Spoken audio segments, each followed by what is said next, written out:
bring in our buddy Moe Khan. And Mo, what is the story with this music?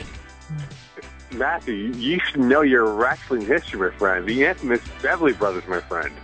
The Beverly Brothers. Vaguely, I just remember blonde hair. Bo and Blake Beverly, my friend. Bo and Blake, were the WCW? I only remember them in WWF? the old WWF, yeah. Huh. All right. Fair enough.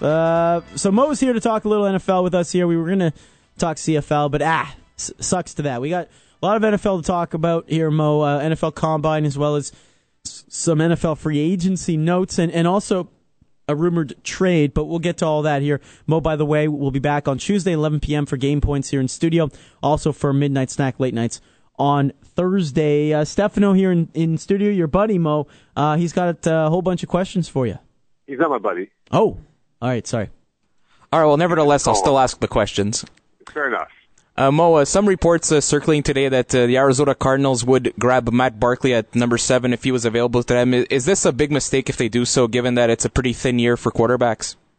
Oh, it definitely is a thin year for quarterbacks. If anything, unfortunately, in this draft, even though it's a very deep defensive draft, we'll find out tomorrow with linebackers and D-linemen going for their respective combine positions tomorrow afternoon. If somehow there's a player or two that becomes a hot name for the defense, if the Cardinals are smart, they would trade down because they can get Matt Barkley somewhere in the teens, if not in the low 20s of this NFL draft.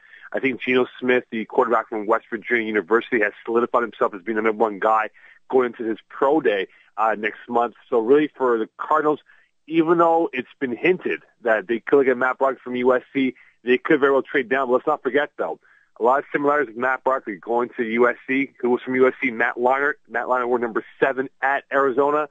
Matt Barkley was number 7 at USC.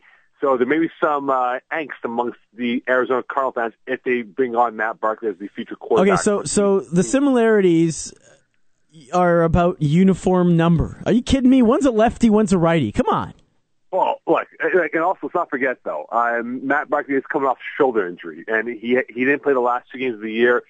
He's sitting out the combine drills today. He'll throw out his pro day March 27th at USC. And there's a lot of questions about Matt Barkley because had he entered last year's draft, he probably would have been the third quarterback taken behind Andrew Luck and Robert Griffin III. But because he came back for a senior year hoping to win a BCS title and it fell through completely with USC collapsing midway through the season, it really you wonder with his stats as a quarterback, could he be that Aaron Rodgers type of guy where he was projected to be a top 5 pick in 05, ends up going in the 20s? He could very well end up dropping if he doesn't do well at his pro day come next month. Mo, a very interesting press conference today. Manti Te'o, of course, with all the off-the-field stories surrounding him and even his bad game against Alabama to close out his great season. After his press conference today, do you think his draft stock has risen a little bit? Our team's a little more comfortable with him? Is he fall out of the first round? He won't fall in the first round. I think he'll go in the first round. I think he'll go somewhere in the 20s. Look, if you're Manti Te'o, you're happy that you're going to fall into the 20s because, as I said before, if he ended up being a top 10 pick with this story hovering over him, fans in that city would have demanded him to play lights out a la Ray Lewis, Brian Urlacher, and Mike Singletary, like playing style here. But because he could very well end up going to the 20s to, say, Pittsburgh, New York Giants, Baltimore Ravens, in that type of environment, he'll be insulated by the strong organizational skills that those teams have, plus the talent that surrounds him. So really for him, he's probably hoping that he ends up going somewhere in the 20s where he ends up on a good football team with a great defense where he just becomes a piece of the puzzle rather than being the focal point of the defense where there's immense pressure on Manti Te'o, the player who got hoaxed by the catfish story. Catfish story. All right, Mo, give me some combine news and notes here. Who's lighting it up? Who's setting records? Who's the fastest ever? Who's borrowing someone's shoes? Give me the latest. Well, today we had the receivers and quarterbacks go at it today. As I said before, Geno Smith probably solidified himself as being the number one quarterback on that draft list. In terms of running backs, and keep an eye out for this kid from the University of Florida, Mike Gillislee. He had a solid combine today, a senior player from the University of Florida. He could very well end up going somewhere in the second round, if not third round of the NFL draft. He's a dark horse to look at. In terms of the receivers, Cordell Patterson of Tennessee, he's only played 1 year at UT. So people question whether or not he has that ability to play at the next level, but his freak-like ability, he's 6'2", 217, show off why he's probably the best receiver in otherwise a weak receiving class. But again, Matthew, the big days are tomorrow and Tuesday, when the DBs go on Tuesday, and of course the linebackers and D linemen go tomorrow afternoon. So we'll find out really where everyone will rank after this combine on Wednesday morning. Moe Khan joining us here on Game Points with Matthew Ross. Mo, how about the trade, Stefano? Yeah, Mo, reports circulating that the 49ers have basically agreed to a deal for Alex Smith, trading him out. The team can't be released until the league year starts on March 12th, but every rumor out there says that it will be the Kansas City Chiefs. If Alex Smith does indeed go to the Chiefs, how much does he help them going into next season?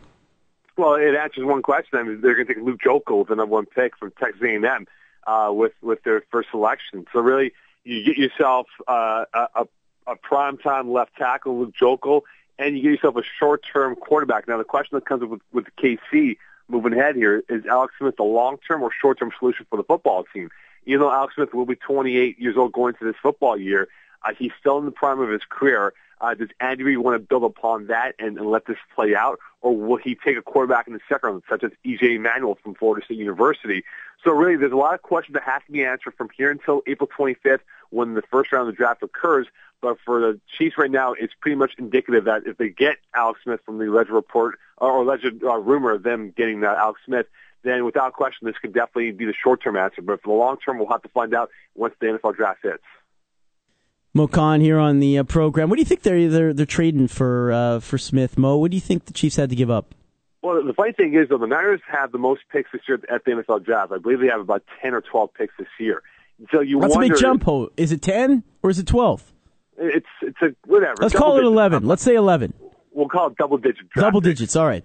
But looking at it from this perspective, though, right, if the Chiefs end up giving the Niners a second and third round pick, I think that creates a leverage point for the Niners to maybe trade those picks plus whatever they have that they think is worthwhile to maybe acquire a Darrelle Revis from the New York Jets, the cornerback, to come on board, because there's been a lot of rumors linking Darrelle Revis from the Jets to the Niners.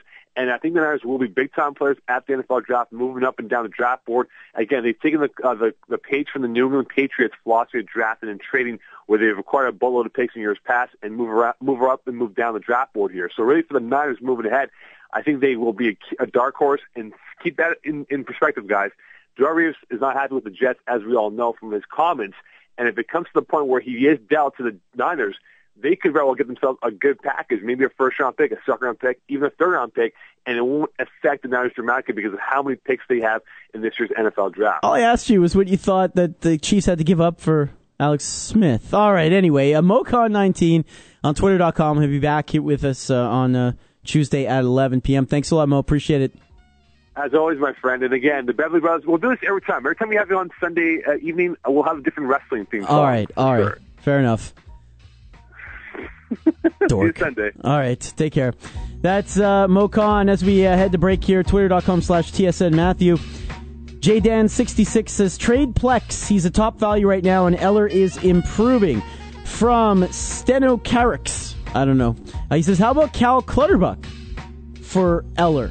It's interesting. From Haberfeed. I've been saying Clo for the last 2 years, not knowing what will happen with David Deharnay next year. Not sold on the Eller trade. And from Nick Cott. David Deharnay sucks. He'll not be signed next year. Too small, and we have enough of the smallish peeps. Well worded, Nick.